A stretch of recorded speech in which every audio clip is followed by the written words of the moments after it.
the God of thy father, the God of Abraham, the God of Isaac, and the God of Jacob. Blasphemers, idolaters, for this you shall drink bitter waters. God has set before you this day his laws of life and good and death and evil. Those who will not live by the law shall die by the law. What a load of goblin manure. Nothing like Jehovah and his minions' self-important prattle and pontifications to get the blood flowing, eh, my beloved truth seekers? At least it is when we become aware that there is much more to existence, to reality itself, than the suffocating law, the ministry of death, as St. Paul called it. And by law, I just don't mean the outward rules and regulations of the demiurge, but all those exotic doctrines of the big penis gods across all times and places that are hammered into our perception until we don't know if we're coming or going spiritually anymore. Why so serious? Like Lao Tse said, the more laws we make, the more outlaws we create. Don't get me wrong, Gnostics follow street signs like everyone else. We just know that the real dividend lies beyond their commands and on the road itself. So happy heresies to you all, outlaws of this defective cosmos and the Bastilles of society. Welcome so much to Aeon Bite, formerly known as Coffee, Cigarettes, and Gnosis, broadcasts at the virtual Alexandria through the God Above God Dad Cam. On this approximately August 16th, the year of Yaldabaoth 2008. One more step, one more breath, one more dream of you instead of the dream of the Red King. Sorry, Quaid. Your whole life is just a dream. My name is Miguel Connor, just one of the many mortal incarnations of Abraxas. So light up some tobacco substance, incense, or any adulation to Agni, Brigid, Loki, or your favorite god of fire. I am the god of hellfire! Sacrifice something because sacrifice means getting something better for something lesser, not the modern delusion that we just give and then get nothing by the divine, and then run around feeling like maggots. And make sure you've got some fuel in your cup, because coffee is for closers, and you gotta stay awake, because if you don't, the Archons will date sodomize you in every way they can. And they won't even give you a reach around, my beloved truth seekers, although they will whisper their honeyed lies in your ears while you bite the pillow of self-denial. You are a smelly pirate hooker. We are the Gnostics, the veterans of 1,000 psychic wars, the sailors of the seas of fate, and the invisible Christians who walk backwards in time towards the sublime source where all is one and one is all. We don't suffer from insanity but revel in it. Let's put a smile on that face. We're writing our own gospels and living our own myth, because if we don't do it, then we'll have to accept someone else's gospel and myth. And perhaps, most of all, we're seeking a higher state of consciousness in order to reach beyond the moving heavens to the static, holy and eternal heavens of the aeons and luminaries. That place the Manichaeans call the treasury of light. My God, it's full of stars. To wit what I've just blathered about, Socrates said in his last hour before his execution, "Wars, factions, and fighting have no other origin than this same body and its lusts. We must set the soul free from it.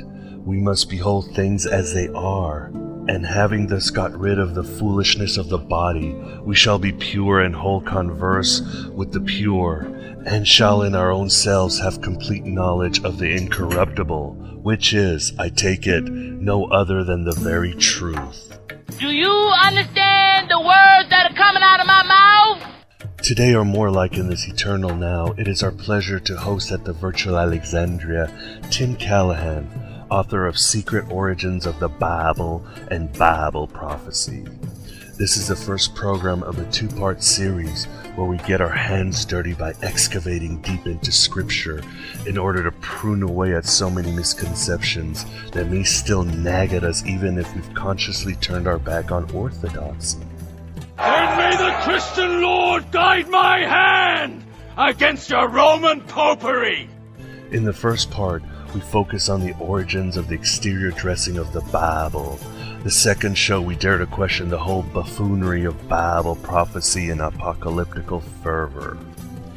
Some people lose their faith because heaven shows them too little. But how many people lose their faith because heaven shows them too much? I highly urge and recommend that you read both of Tim Callahan's books. Our interview does paltry justice to a king's ransom of scholarship and insight that are found in both Secret Origins of the Bible and Bible Prophecy. Each page is like a great detective novel, where mysteries solved feel like you're eating a great, satisfying intellectual steak. No one knows what it means, but it's provocative. You'll never read the Canonical Bible the same after being baptized by Tim's great noeses, bolstered by historical data, comparative mythology, archaeological evidence, and just plain good context and common sense. Furthermore, Tim makes sure to demolish so many fundamentalist arguments and teaches us lessons on the blinding dangers of ever taking any holy scripture literally.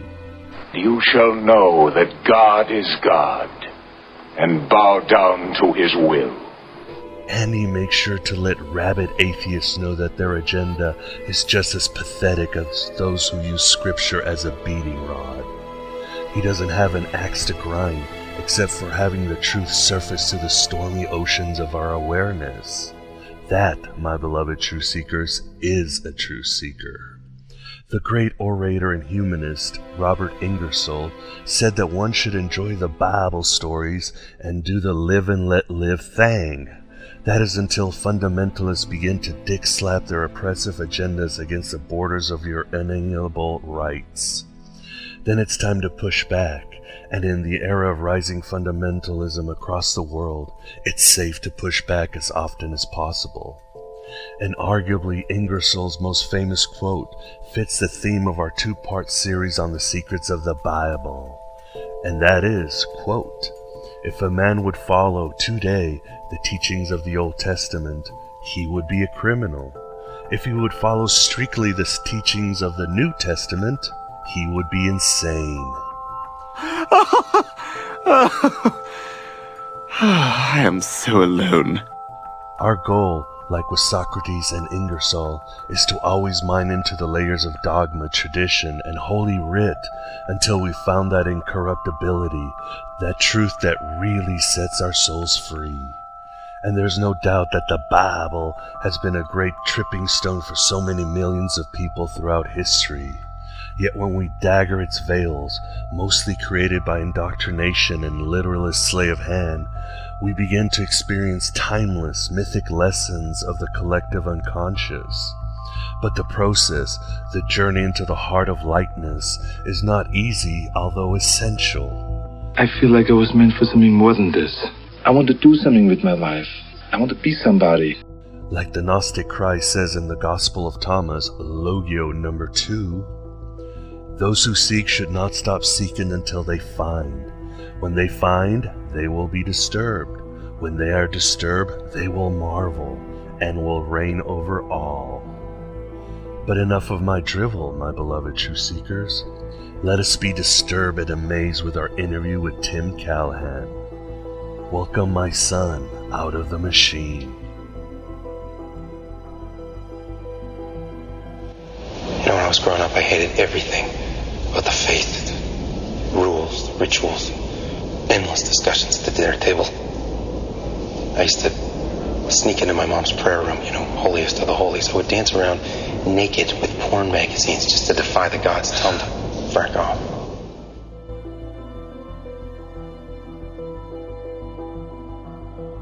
This is the Aeon Byte interview. With us today, we have the pleasure of having Tim Callahan, who will be talking about many of the secrets of the Bible, specifically from his book, Secret Origins of the Bible. How are you doing today, Tim? Fine.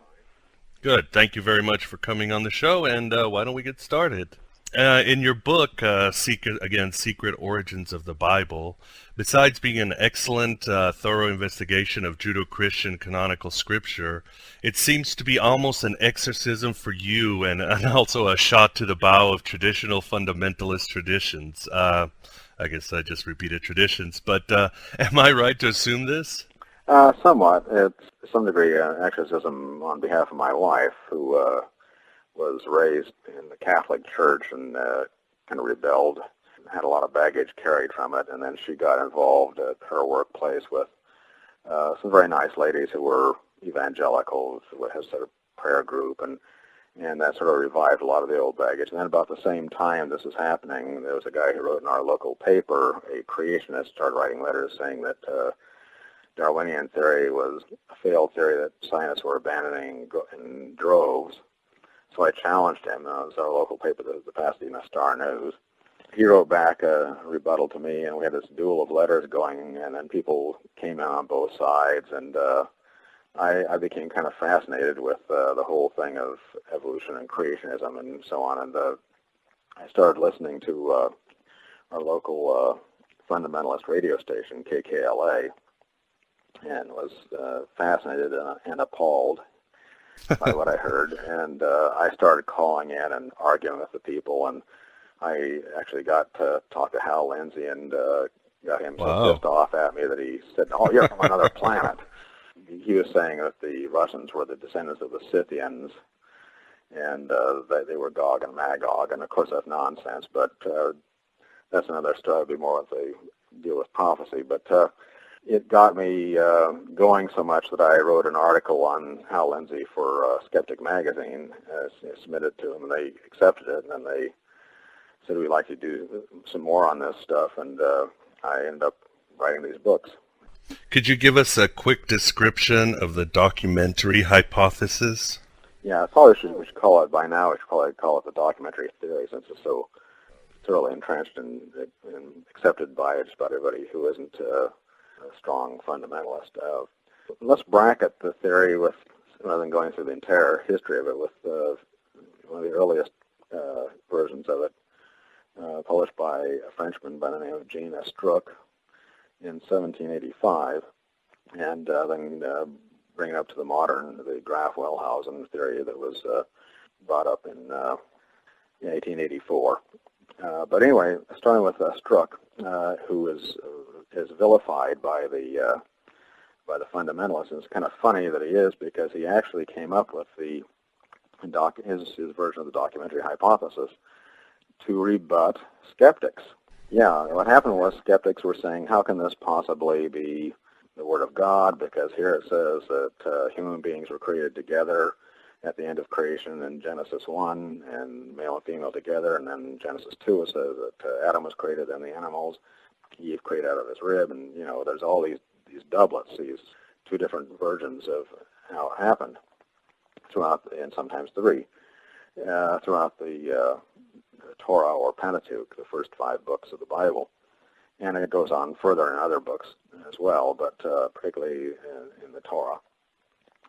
And so his view was, he found that those areas where God is referred to as Yahweh, Yod-He, Vav-He, YHWH, that made a comprehensible set of stories and a certain line of narrative. And if you separated those out, you got one story where everything lines up and there aren't any contradictions. And if you use it with the name Elohim, you get another set of stories. And finally, it finally came out, so we got 4 different documents. The J or Y, that's the German version of Y would be J. The J, where Yahweh is, God referred to as Yahweh. The E document, where referred to as Elohim. Another one where he's referred to mostly as Elohim is the P, or priestly document. And finally, there's the book of Deuteronomy, which within it has some alternative views, and that's the D document. But this developed gradually over the late 18th century and through the 19th century. The interesting thing is quite often fundamentalists deride this. They say, well, it's silly just to divide it because he's called Yahweh one place and Elohim another. These are just two different names of God and such. But if you let's compare and contrast this with, say, a Russian novel. And that might seem kind of odd, but let me explain what that's about. If you take a Russian novel, a big sprawling novel by somebody like Tolstoy, you might find that the name Ivan, or Ivan as they actually use the correct pronunciation, that they'll refer to that character in certain diminutives like Ivanushka, means little Ivan, or a variant of that is Ivashko, or else Vanya, which means Johnny, sort of like, since Ivan is like John. So if you were to try to take this novel and carve it up according to the Ivan document, the Ivanushka document, the Ivashko document, and the Vanya document, you would get gobbledygook, because you'd be hacking this novel up to pieces, since it is by a single author and so on. And the contrast, when you take the Torah and you divide it up with Y and J, J, E, P, and D, you get these comprehensible stories. Probably the best way to deal with this is to give an example. So let's take a look at the story of how Joseph is sold into slavery by his brothers. And you can see where we start out with actually gobbledygook, because there's all these doublets, and when we separate it out, we get two comprehensible stories. Genesis 37:22, the brothers see Joseph coming, and they want to kill him, but Reuben intervenes, and it says, let's just throw him in this pit instead so we won't have his blood on our hands. And it says that he intended to pull him out of the pit later on. But then in Genesis 37, verses 25 to 27, just a few verses down, it's Judah is the brother who intervenes and says, let's not have his blood on our hands, let's sell him to the Ishmaelites rather than kill him. But then in Genesis, in verse 28, same chapter, the Midianites come along, another group of nomads, and find Joseph, and they sell him to the Ishmaelites. Then in verse 29, Reuben returns and finds Joseph gone and is upset by this. Then in verse 36, the Midianites sell Joseph to Potiphar in Egypt, whereas before they had sold him to the Ishmaelites.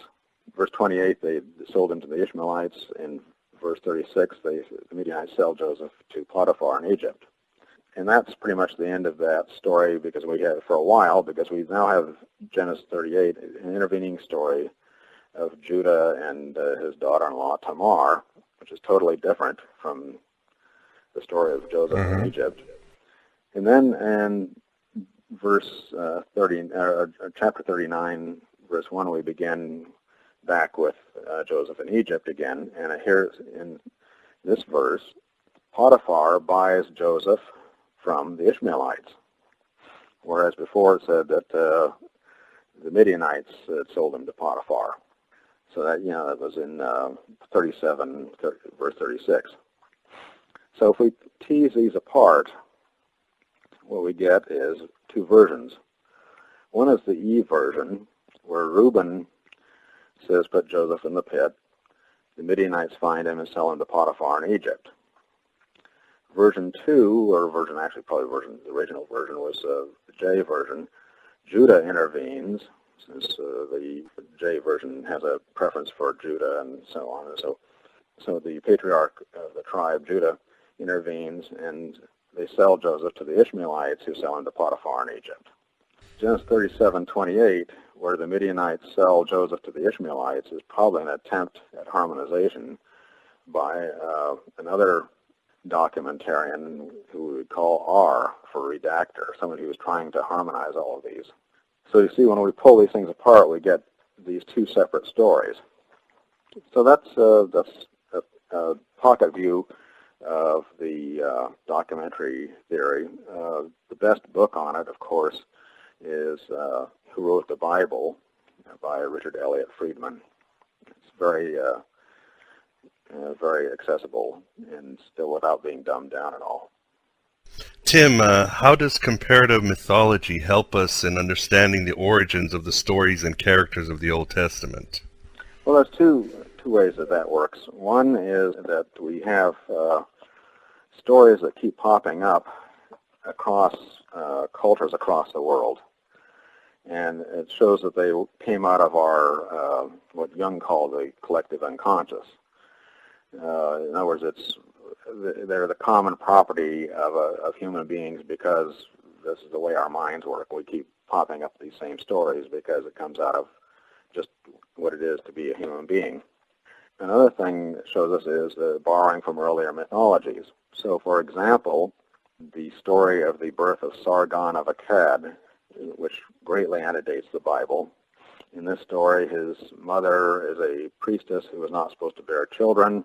She has sex with a pilgrim to one of the shrines, and if she bears children, it's supposed to be exposed, put to death.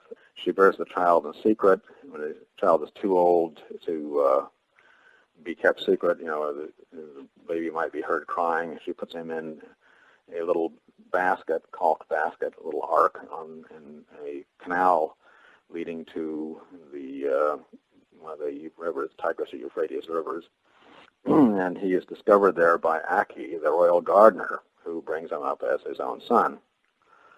And so this obviously is paralleled by the story of Exodus, where Moses is found by Pharaoh's daughter.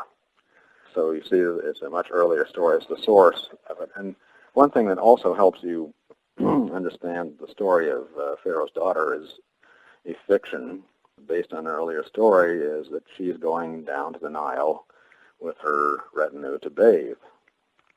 And at first, most people say, oh, okay, she's going down to bathe in the river. That's no big deal. The problem is that what makes the Nile and the Tigris-Euphrates rivers great for agriculture also makes them not too good for bathing. That is, they're full of silt. They're muddy. They bring, when they're in their floods, they bring mud and silt from the highlands and replenish the soil. That's why the River Valley civilization started there. So the Pharaoh's daughter wouldn't go down there. They would have had aqueducts leading the water into places where they had settling ponds, and they could purify it, and she wouldn't have to go down and bathe in the river. So anyway, those two things are important. One is that common stories are held across the world by people. For example, there's the story of the fall by eating the forbidden fruit is told by the Fa pygmies of the Ituri rainforest. We can get into that. Wow. Yeah. Yeah, forbidden fruit is one of the common stories of the fall of man. And Tim, isn't one thing that you point out, and obviously kind of plays into the Gnostic hands, but originally Eve was not the Eve we know now. She was more of a goddess, right? Right. She has a lot of parallels in earlier mythologies, and they are all goddesses. One of the Sumerian goddesses is Ninhursag, who's also called Nintu. And at one point, her husband, Nintu means Lady of Life, and Eve's name Hava is life giver. Anyway, her husband, Enki, Lord Earth, breaks into a garden where she's planted some plants, and they told him not to eat these plants. So he eats the forbidden plants, and she curses him with death. And then she relents, though, and she says, what ails you? And he says, this hurts me. And she says, behold, I have created this god to heal your liver or whatever it is. And one of the points she says, what ails you? And he says, my rib ails me. And she says, behold, I've created Ninti to heal your rib. Ninti means lady of the rib. And it's almost identical in the cuneiform script to Nintu, lady of life. And there we have two things that have to do with Eve being the lady of the rib, the lady who came from the rib. And probably that's the reason why she's made out of a rib, is probably came from that Sumerian myth. And then she is the lady of life, the life giver. And that's just one of many stories that show that she is probably a goddess. Yeah, and didn't Judaism have matriarchal elements in its earliest periods before the Yahweh cult took complete control? Well, I would say not so much matriarchal, but matrilineal. A very good book on this is Savina Tubal's book, Sarah the Priestess. It's published by Ohio State University, I believe. And they also had goddess worship. Basically, we find that there are practices in the patriarchal tales where they're practicing endogamy, that is, they marry within their group. They don't marry out of their group. So they go back when Abraham and Sarah have, and Sarah is his half-sister. They have a son, Isaac. They want to get a bride for him. They don't marry outside the group. They go back to where they came from and find one of his relatives, not just a woman from that part of the world, from Padam Aram, just west of Mesopotamia, but specifically a cousin of his. And this is part of a matrilineal way of doing things. You marry, you have endogamy, and you trace your descent by the line of the woman, and she might be the one who holds the property also. Usually the male goes to live with the female's relatives on it, and that sort of, it's matrilocal as well as matrilineal. They break it somewhat in the patriarchal things where, let's see, it's Rebecca comes to live with him. We see a lot of matrilineal echoes in the patriarchal stories. And then we also have goddess worship.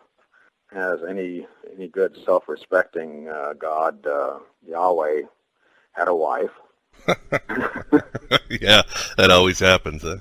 Just can't get away from that. Yeah, well, in the Canaanite pantheon, the chief god was El, which just means God, and is the patriarchal god, and he became identified with Yahweh by the worshippers of Yahweh. So thus the name Elohim, which is plural and intensive. Quite often the plural is used as an intensive, so it's the god of all gods.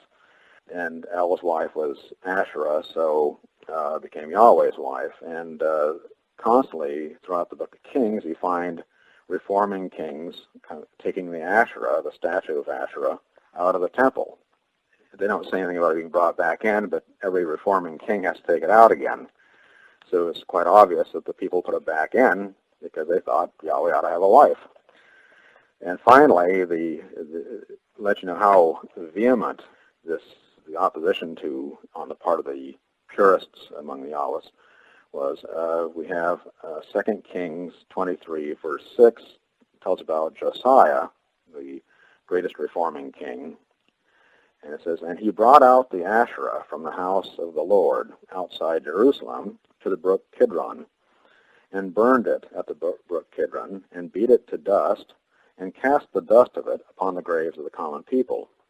So he took the thing out of the city, burned it, smashed what was left of it into dust, and then contaminated it by having it contaminated with the dead. And there's two ways you could desanctify something or defile something, and that was have contact with excrement. So one of the kings turned the Temple of Baal into a latrine. Oh, no. And so Josiah contaminated even the dust of this statue by contaminating with the dead.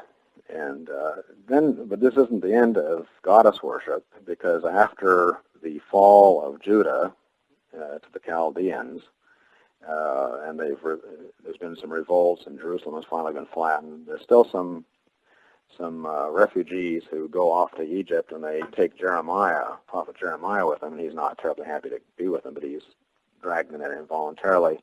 And he finds, much to his horror, that they are pouring out libations and such to the Queen of Heaven. That is the star, the planet Venus, is the Queen of Heaven. And so Venus is the Roman name, Aphrodite the Greek name, Ashtart was the West Semitic name, and Ishtar was the East Semitic name, and it goes back even further to the Sumerian Inanna. But anyway, she was a very powerful goddess, and he's quite upset about this, and he starts yelling at them for doing this, and they respond to him. This is Jeremiah, the book of Jeremiah, verse 40, or chapter 44, verses 16 through 19. And the people say to him, "As for the word which you have spoken to us in the name of the Lord, we will not listen to you, but we will do everything that we have vowed, burn incense to the Queen of Heaven, and pour out libations to her, as we did, both we and our fathers, our kings and our princes, in our cities of Judah and in the streets of Jerusalem. For then we had plenty of food, and prospered, and saw no evil. But since we left off burning incense to the Queen of Heaven, and pouring out libations to her, we have lacked everything, and have been consumed by the sword and by famine." And the women said, "When we burned incense to the Queen of Heaven, and poured out libations to her, was it without our husband's approval that we made cakes for her, bearing her image, and poured out libations to her?" You can see that this is quite late in the history of Israel, and they're still worshiping goddesses, and probably not to the exclusion of Yahweh. The purists wanted them to only worship Yahweh, but they probably worshiped him as the head of a small pantheon. And what I've always thought strange, Tim, is if they were trying to, Josiah and the compilers of the Torah were trying to reform their own religion, why did they leave Deborah in the Bible? I mean, isn't obviously Deborah a goddess? And they even made her a judge. Yeah, well, she may be related to, since her name means honeybee, and there's a bee goddess in that region, she may be a personification of that. That is an interesting point. But she is an advocate of Yahweh and is, of course, opposing Sisera, who is probably a Philistine or related to the Philistines. It's one of those groups of sea peoples. She's one of the few strong women who remained in the Bible. There was Judith, of course, but that's in the Catholic Bible, not in the Protestant Bible, and not in the official Hebrew scriptures. They were quite happy to have Esther. Judith and Esther are both fictional, but Esther at least is very compliant and docile. Right. Judith is a sword-wielding sword who cuts off the head of Holofernes, the Assyrian general. So a little more frightening. What are some, or just a couple of the most striking archaeological and historical finds that have proven or disproven famous Bible accounts? Well, probably the most striking thing that disproves a lot is the fact that there's just no evidence to support the Exodus or conquest narratives. There's no evidence of the weakening of Egypt either at around 1450 or around the 1200s, when the two possible dates of the Exodus. No evidence to support Joshua's blitzkrieg of destroying all the cities in Israel. And the interesting thing about this is that the people who investigated this were archaeologists from religious-based colleges, and they initially set out to prove these narratives. And some of them were really pretty badly devastated by not finding this stuff. When they had to conclude that this was all fiction.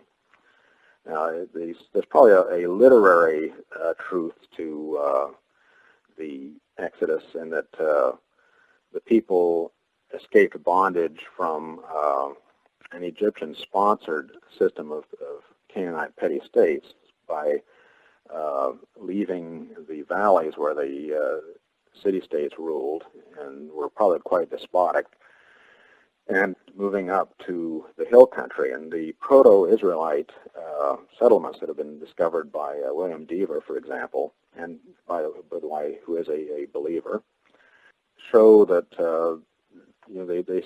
they practiced kind of a dry land agriculture and animal husbandry, and they probably were people who had seceded from the society below in the valleys. It was a definite revolutionary step, and it was at a time period when the Bronze Age is about to come crashing down. We also know that there was tyranny there, because at the late Bronze Age, we have a great disparity of grave goods. The rich got richer and the poor got poorer, so the poor people's graves were pretty much devoid of any grave goods, and the rich people had lavish ones. So it was a top-heavy system that was headed for a fall, and that's when you have new states and new tribes coming up, is when there's a crisis like what they call the catastrophe that hit the Bronze Age. And we also have we know the existence of certain kings like Ahab. We have Ahab's ivory palace. It was thought to be Solomon's palace, but it turned out it was Ahab's. And we know that there was a certain amount of wealth in the Levant from controlling the trade of ivory coming up through the caravan routes that would come through the Levant, and also spices from the frankincense and myrrh coming down from what was now Yemen, came up through a caravan route called the spice route, or the incense route, rather.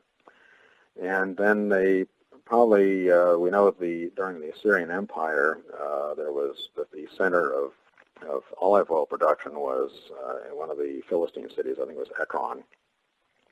And so olive oil was probably a great export. So there was a sizable amount of wealth there.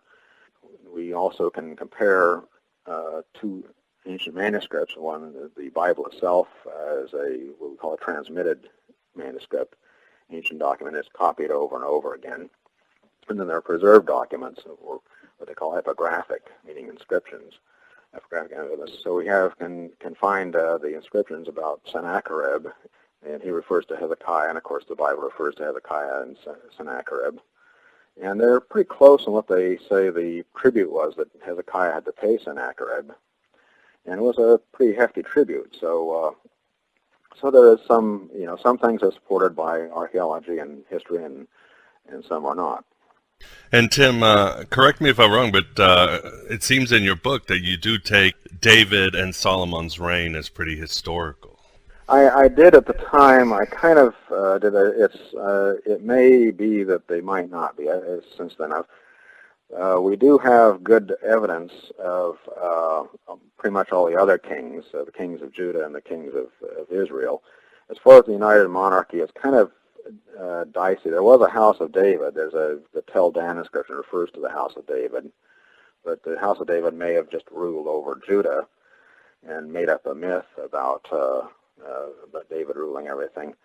Whenever you want to look into a legendary realm or a near legendary realm, see if it's really true or not, or there's a historical kernel, there's three things you can look for. One is plausibility.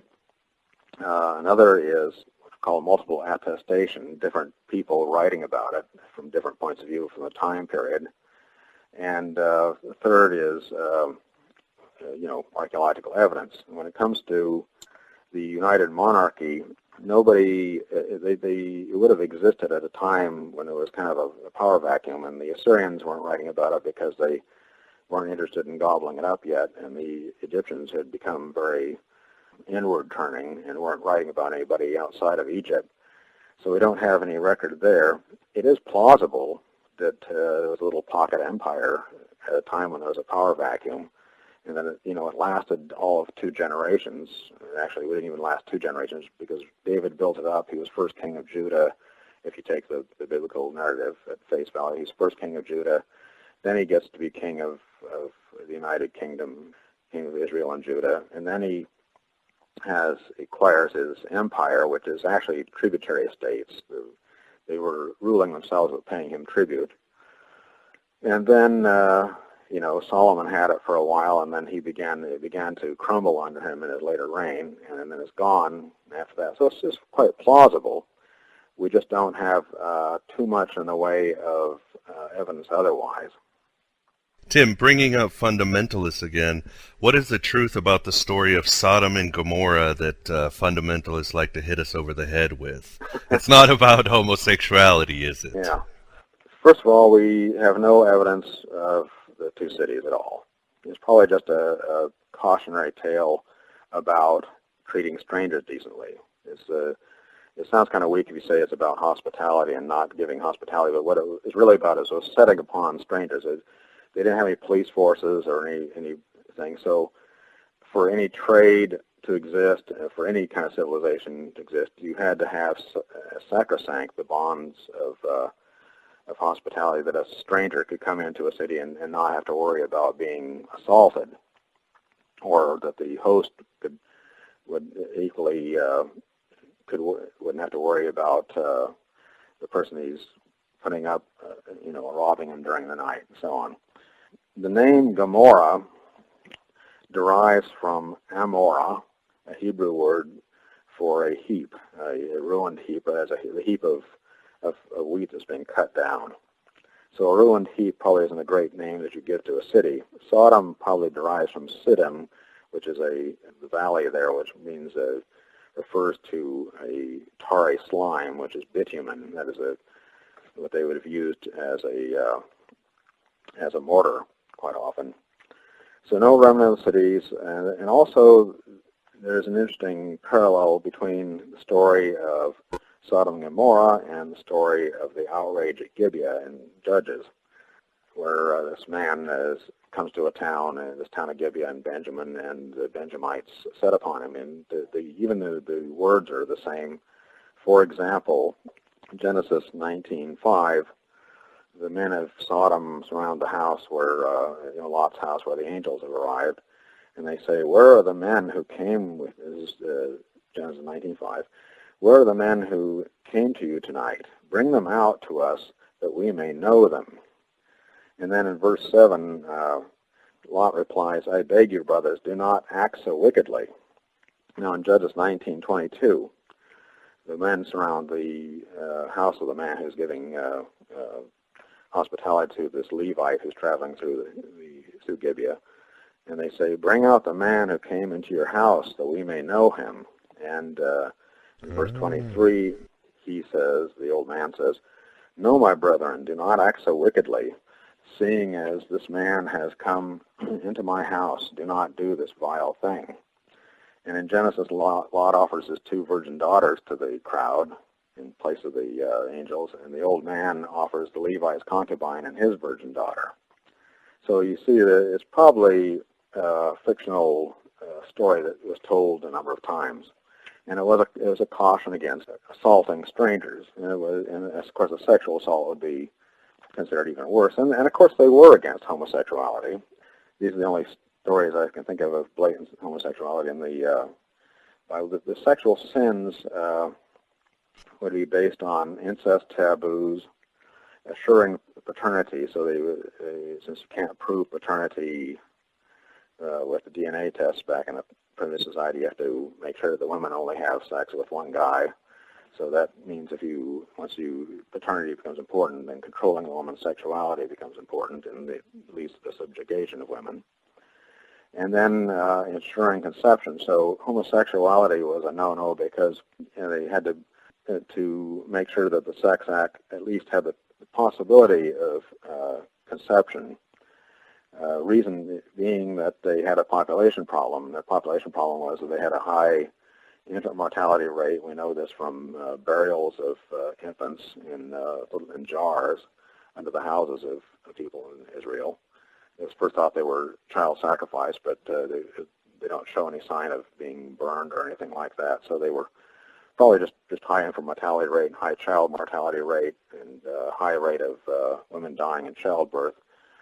And so it was difficult to maintain a population.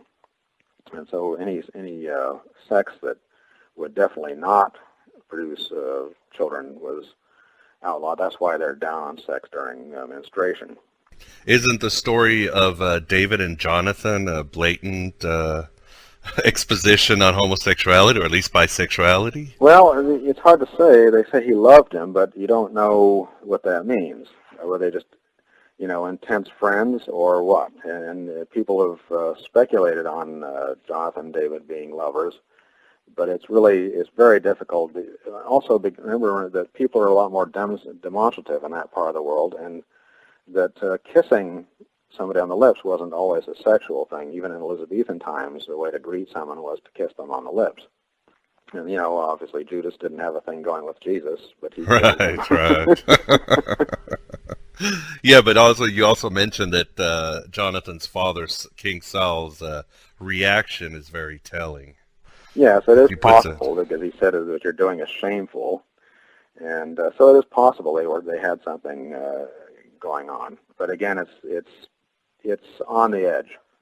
One of the most overlooked realities about the Old Testament, Tim, is a human sacrifice, which you expose very well in Secret Origins of the Bible. Could you tell the listeners specific accounts of human sacrifice to God? Well, of course, we have the famous story of Isaac almost being sacrificed. And though it's a blow to Abraham that he's told sacrifice their only son, he is very obedient. He doesn't say, this can't be something that God would ask. And there's an indication in that story that one verse where it shows has them both going up the mountain. Both it says that he tells the young men to wait there, and I and the lad will go up the mountain. And then later on, only Abraham comes down. So at least, so maybe in a hidden version of that, Isaac didn't come down. And Isaac also is notably a very shadowy character. He doesn't have much of a personality. He's kind of a cipher.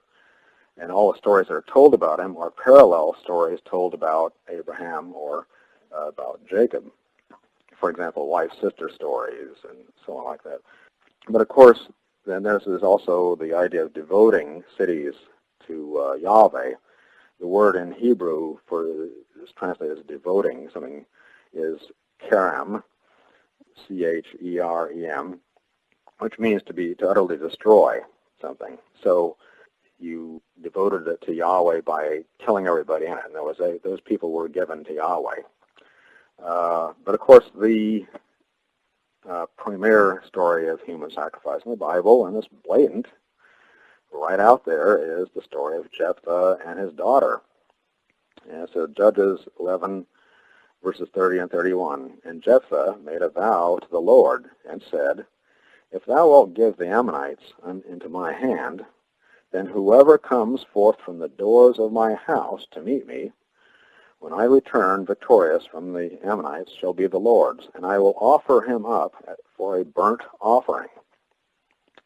And so, of course, his daughter is the first one that meets him, and he's horrified, but he has to go with his vow.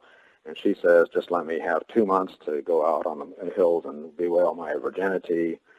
And then it says Judges 11:39, and at the end of the 2 months, she returned to her father, who did with her according to his vow which he had made.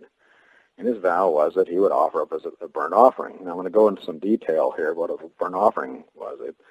When you did a burnt offering, you tied the animal's legs so it wouldn't get away, and then you slit its throat and drained all the blood out. And then you either burned the animal, all the animal, or else just the fat of the animal on the altar. I mean, you burned the fat on the altar as a pleasing odor to the Lord, and then the priest would be able to eat the meat. That was one way they made a living. Right. But, of course, I assume they didn't eat, we're not going to get cannibalism here.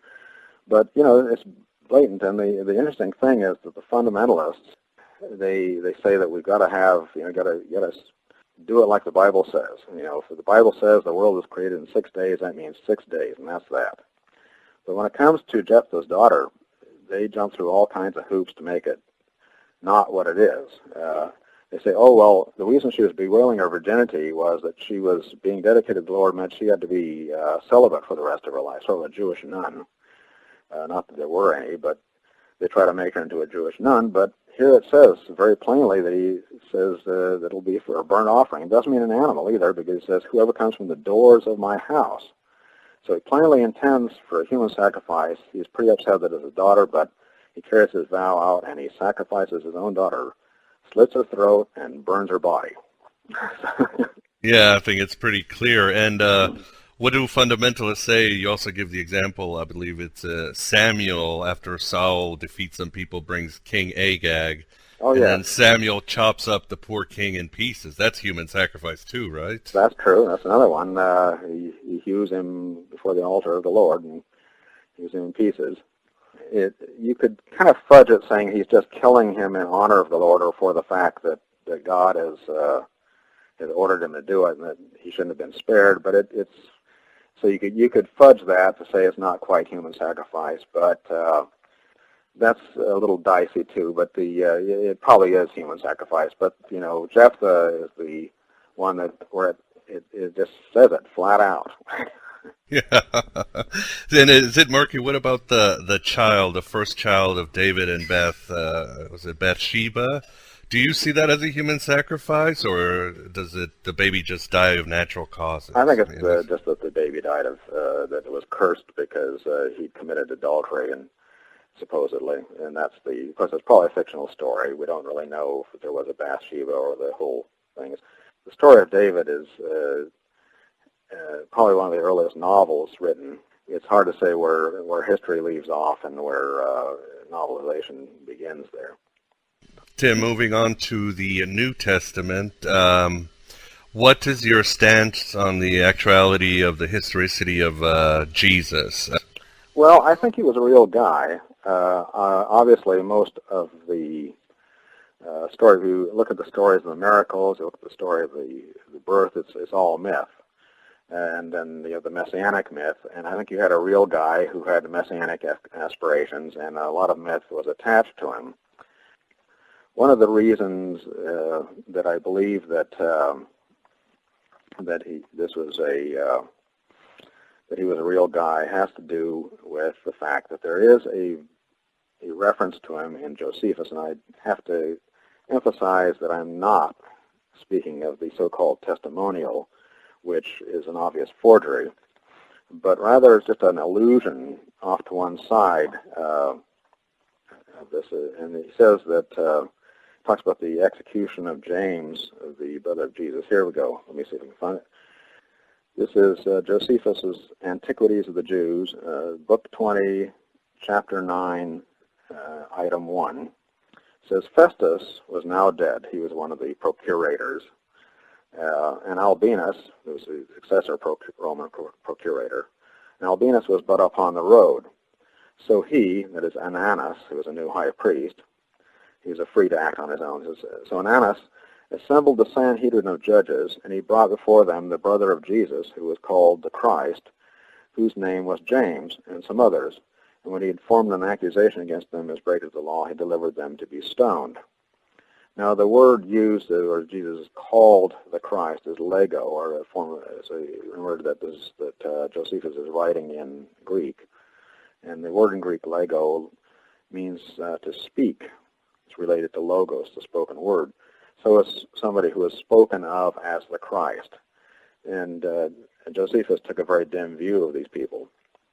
So we do have one little reference to him in passing, just one of many messianic pretenders. But then there's some clues within, there's clues within the Gospels of Luke and Matthew in the nativity stories. There's this kind of embarrassing, two convoluted attempts in both Luke and Matthew to have Jesus born in Bethlehem so he can fulfill the prophecy in Micah 5:2 that the Messiah will be born in Bethlehem, which is the hometown of Jesse and David. So obviously the new Davidic king will come from Bethlehem, and still have him come from Nazareth. They have to do all this stuff to explain why he came from Nazareth when he really should have come from Bethlehem. And it involves considerable fiction, and there are two stories that don't agree. One is that they were living in Nazareth and came down for this census, which doesn't make any sense. And the other one is, of course, the threatening the infancy of Jesus, where they were, in Matthew, Herod sends his troops and massacres all little babies or any male under 2 years old in Bethlehem. And they have the flight to Egypt and so on. If they had made Jesus out of whole cloth, and he was supposed to come from Bethlehem, they would just have him come from Bethlehem. So I think he was a real guy, but of course, again, just about all the stories about him is an excellent book on this Randall Helm's book, Gospel Fictions, where he shows that all these are patterned after Old Testament stories and so on. Multiplication of food, for example, goes back to Elijah and Elisha. So the feeding of the thousands with fish and a basket of fish and bread and so on. So that's my take on it, that he was a real guy, but that he was mythologized extensively.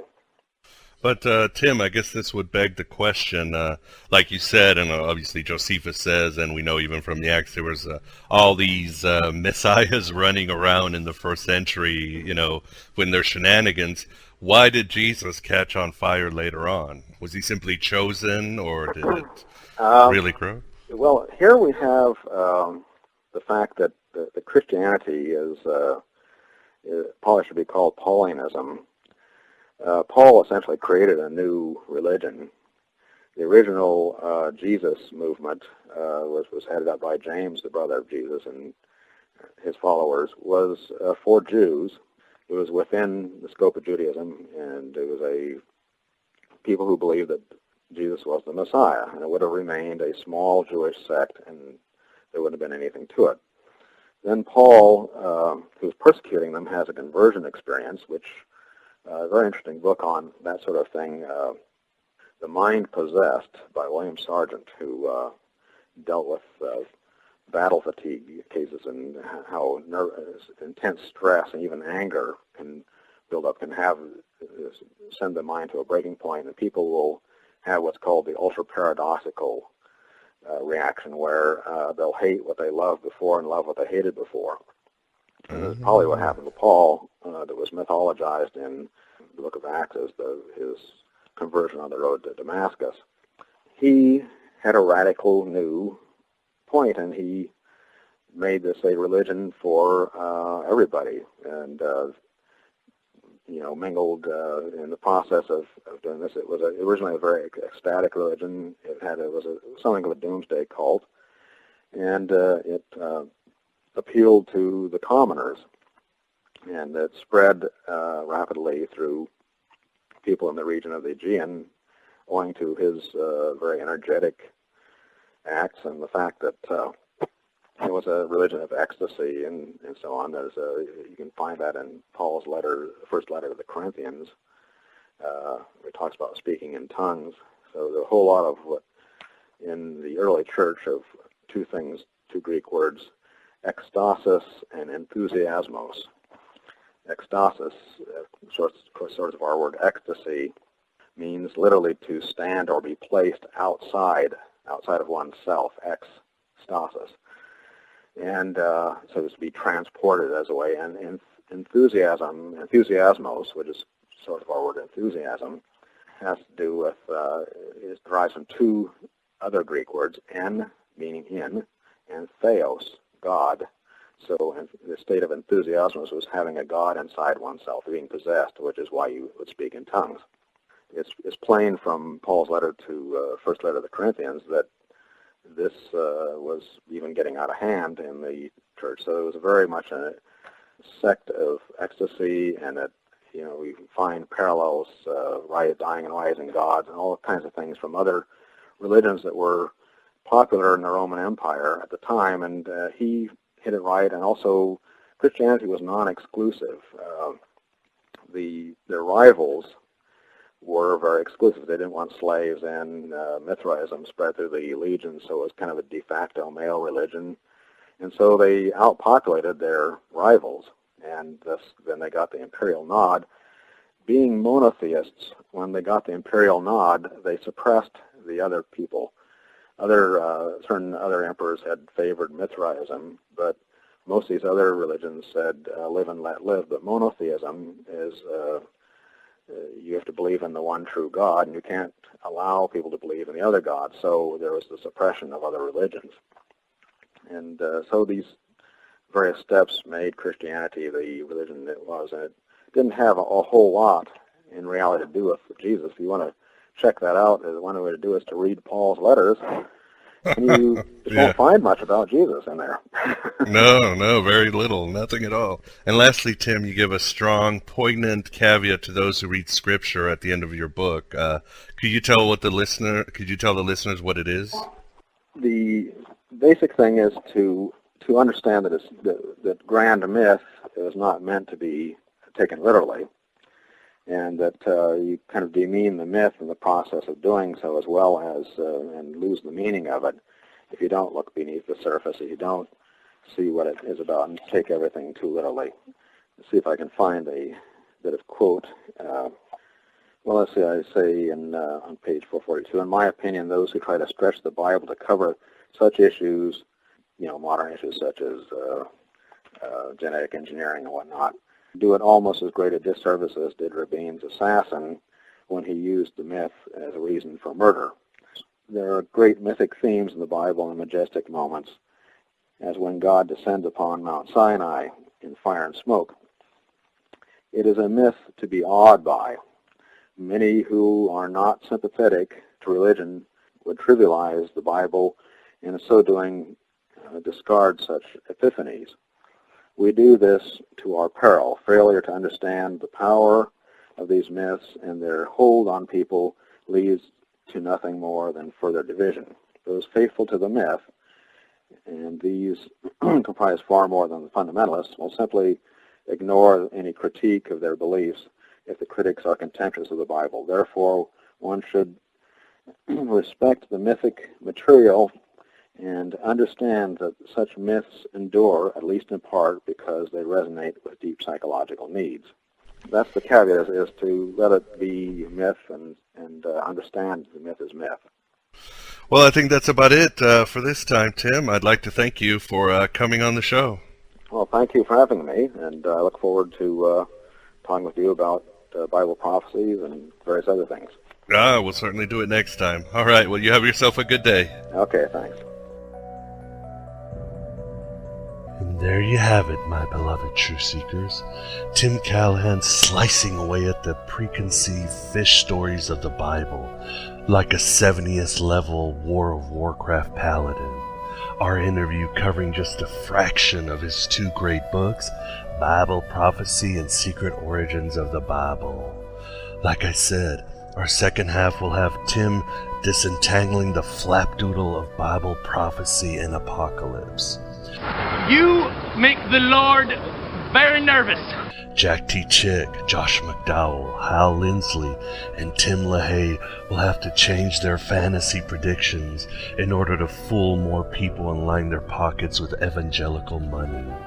But I'm sure Kirk Cameron will still be doing his banana routine. Oh, and I'm still gonna kill you someday.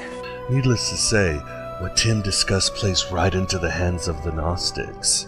Eve was originally a goddess superior to Adam?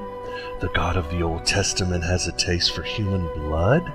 Many authors, traditions, and legends were manipulated to subjugate women, minorities, and truth seekers? An Orthodox Jesus that is but a ghost of his original self? And so many other truisms many of us nomadics already knew, even if it was at a gut level. So my father once said to me, "You don't choose the things you believe in, they choose you." Of course, experiencing the Torah with esoteric or Kabbalistic lenses is quite a different event. After all, the Old Testament is a culmination of ancient wisdom from many cultural sources, heroic mythology, and deep human pathos. Hidden within it, we find our own holy stories of our warfare against Jehovah and his angelic mafia. We find Sophia on the lips of the prophets, St. Paul, and Jesus himself. We find eternal archetypes and cosmic symbols that point to the transcendental. We find the beginning of the end, a road we must take back as Gnostics, and the universal struggle of humanity against himself and the vain gods. And like Jews, we Gnostics aren't worried too much about contradiction or paradox. Orthodoxy and our tyrannical ego demand that we always take a straight line and build our houses on dead bricks. The esoteric, like living water, is flowing endless and incarnating differently with the same essence. Myth is the history before history, and Alan Moore said all history is fiction anyway. We can remake movies with different points of view that are just as entertaining and didactic. Why not remake scripture in the same way?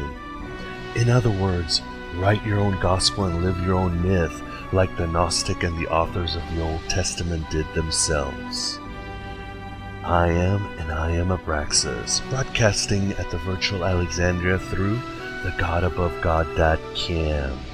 The road is ended, the song is over. Thought I'd have something more to say. But don't cultivate any troubles, my beloved true seekers, because like heaven above you,